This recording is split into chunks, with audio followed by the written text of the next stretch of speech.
Magarang araw po sa lahat ng mga kahunto ko sa Facebook, lalong-lalo sa mga nagdaalindug at mga naggagwapuhang katulad kong mga OFW sa iba't ibang panig ng mundo. Ari po muli si Kuya Sam na nagpapasalamat sa inyong suporta sa aking mga video, sa inyong mga like at share. At ang video pong ari ay iniaalay ko sa ating gobyerno, lalong-lalo na sa ating Pangulo ng Bansang Pilipinas, kay Noynoy Aquino. Noynoy Aquino, alam ko pong hindi po ginagamit ang inyong ulo para patubuhan lang ng buhok sapagkat wala na pong natubong buhok diyan.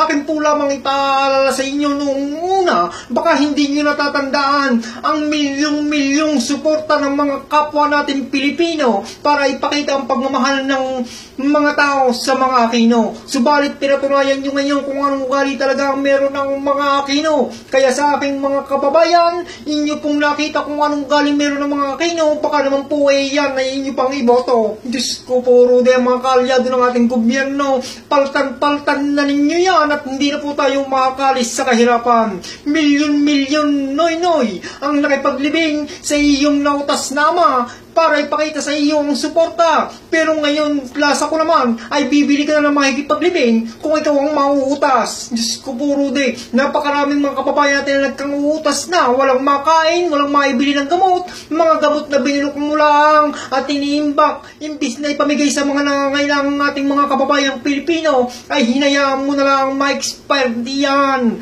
At ang mga pondong kanilang hinihingi na dapat naman talaga ay sa kanila at hindi sa inyong bulsa, ay hanggang ngayon ay hindi nyo pa inire-release. Hindi ka kayo nahihiya sa mga karatig bansa natin na sumuporta sa ating mga kababayang Pilipino na nakaranas ng dilubyo.